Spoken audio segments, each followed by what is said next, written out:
നമസ്കാരം. ഗോവൻ വിശേഷത്തിലേക്ക് സ്വാഗതം. Imagine Panaji smart city development limited Goa natural gas private ലിമിറ്റഡിനെതിരെ പരാതി നൽകി. പനാജിയിലെ പി ശിവ്ഗാവ്കർ റോഡിൽ പുതുതായി നിർമ്മിച്ച ഫുട്പാത്തിൽ അനധികൃതമായി കുഴിയെടുക്കുകയും നാശനഷ്ടം വരുത്തിയതിനും പോലീസിൽ പരാതി നൽകി. സ്മാർട്ട് സിറ്റി മിഷന്റെ ഭാഗമായി നിർമ്മിച്ച ഫുട്പാത്തിൽ മുൻകൂർ അനുമതിയില്ലാതെ GNGPL നടത്തിയ കുഴിയെടുക്കൽ കാരണം കേടുപാടുകൾ സംഭവിച്ചതായി IPSCDL ആരോപിക്കുന്നു. ഈ സംഭവം 2025 ഏപ്രിൽ 16 എക്സിൽ റിപ്പോർട്ട് ചെയ്യപ്പെട്ടു. പനാജിയിലെ അടിസ്ഥാന സൗകര്യ വികസനത്തിന് തടസ്സം സൃഷ്ടിക്കുന്ന ഈ പ്രവൃത്തി IPSCDLന്റെ പ്രൊജക്ടുകൾക്ക് വെല്ലുവിളിയാകുന്നു. സൗത്ത് ഗോവയിലെ ഫുട്ബോൾ ക്ലബ്ബുകൾ ഹൗസിംഗ് ഗെയിമിന് ഏർപ്പെടുത്തിയ വിലക്കിനെതിരെ പ്രതിഷേധിക്കുന്നു. ഗോവ ഫുട്ബോൾ അസോസിയേഷന്റെ നേതൃത്വത്തിൽ നടന്ന യോഗത്തിൽ 40-ലധികം ക്ലബ്ബുകൾ വിലക്കിനെതിരെ ഒപ്പിട്ട മെമ്മോറാണ്ടം തയ്യാറാക്കി. ഗ്രാമങ്ങളിലെ ഫുട്ബോൾ ടൂർണമെന്റുകൾക്ക് ഹൗസി ഒരു പ്രധാന വരുമാന മാർഗമാണ്, പ്രത്യേകിച്ച് സാൽസെറ്റിൽ. ഗോവ പബ്ലിക് ഗാംബ്ലിംഗ് ആക്ട് 1976 പ്രകാരം ഹൗസി നിയമവിരുദ്ധമാണെന്ന് സൗത്ത് ഗോവ കളക്ടർ ഏപ്രിൽ 5 ഉത്തരവിട്ടിരുന്നു. ഇത് ഗ്രാമീണ ഫുട്ബോൾ ടൂർണമെന്റുകളെ പ്രതികൂലമായി ബാധിക്കുമെന്ന് ക്ലബ്ബുകൾ ആശങ്കപ്പെടുന്നു. GFA പ്രസിഡന്റ് കൈറ്റാനോ ഫെർണാണ്ടസ് മുഖ്യമന്ത്രി പ്രമോദ് സാവന്തിനെ കണ്ട് വിലക്ക് പുനഃപരിശോധിക്കണമെന്ന് ആവശ്യപ്പെട്ടു. ഗോവ മെഡിക്കൽ കോളേജിൽ രോഗികൾക്ക് അപ്പോയിന്റ്മെന്റ് ടോക്കൺ സംവിധാനം ലളിതമാക്കണമെന്ന് സീനിയർ സിറ്റിസൺസ് വെൽഫെയർ അസോസിയേഷൻ ബുധനാഴ്ച ആരോഗ്യമന്ത്രിയോടും GMC ഡീനിനോടും ആവശ്യപ്പെട്ടു. നിലവിലെ സങ്കീർണമായ സംവിധാനം പ്രത്യേകിച്ച് പ്രായമായവർക്ക് ആശുപത്രി സന്ദർശനം ബുദ്ധിമുട്ടുണ്ടാക്കുന്നു. അസോസിയേഷൻ ടോക്കൺ വിതരണം ഓൺലൈനിലോ ഫോൺ വഴിയോ എളുപ്പമാക്കാനും രോഗികൾക്ക് കൃത്യമായ സമയം അനുവദിക്കാനും നിർദ്ദേശിച്ചു. നിലവിലെ സംവിധാനത്തിൽ രോഗികൾക്ക് പുലർച്ചെ 4 മണി മുതൽ നിൽക്കേണ്ടി വരുന്നതായി ചിലർ അപ്പോയിന്റ്മെന്റ് ലഭിക്കാൻ തലേദിവസം രാത്രി മുഴുവൻ കാത്തിരിക്കുന്നതായും കണ്ടെത്തി.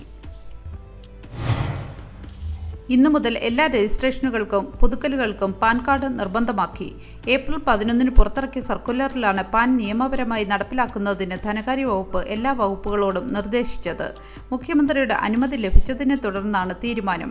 വിവിധ സർക്കാർ വകുപ്പുകൾ, പൊതുമേഖലാ സ്ഥാപനങ്ങൾ, തദ്ദേശ സ്വയംഭരണ സ്ഥാപനങ്ങൾ എന്നിവ നടപ്പിലാക്കുന്ന എല്ലാ നിയമങ്ങളും ചട്ടങ്ങളും പ്രകാരം രജിസ്ട്രേഷനുകൾ, ലൈസൻസുകൾ, അനുമതികൾ മുതലായവ നൽകുന്നതിനോ പുതുക്കുന്നതിനോ ഉള്ള എല്ലാ അപേക്ഷകളിലും ആദായ നികുതി വകുപ്പ് നൽകുന്ന പാൻ കാർഡ് നിർബന്ധമാക്കാൻ സർക്കാർ തീരുമാനിച്ചതായി ധനകാര്യ അണ്ടർ സെക്രട്ടറി പ്രണബ് ഭട്ട് പറഞ്ഞു.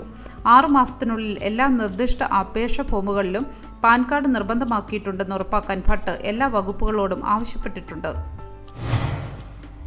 നേരുൾ പാലത്തിന് സമീപമുള്ള സർക്കാർ ഭൂമിയിലെ 31 സ്റ്റോളുകളും കെട്ടിടങ്ങളും പൊതുമരാമത്ത് വകുപ്പ് പൊളിച്ചുമാറ്റി. കോടതി ഉത്തരവിന്റെയും നേരത്തെയുള്ള കുടിയൊഴിപ്പിക്കൽ നോട്ടീസുകളുടെയും അടിസ്ഥാനത്തിലാണ് നടപടി. നേരുൾ പാലത്തിന് സമീപം റോഡിന്റെ ഇരുവശത്തുമുള്ള സ്റ്റോളുകളും കെട്ടിടങ്ങളും വാഹനം ഓടിക്കുന്നവർക്കും കാൽനട യാത്രക്കാർക്കും ബുദ്ധിമുട്ടുണ്ടാക്കുന്നതായി കണ്ടെത്തിയതിനെ തുടർന്ന് 2024 ഡിസംബറിൽ കളക്ടർ ഒഴിപ്പിക്കൽ നോട്ടീസ് നൽകിയിരുന്നു.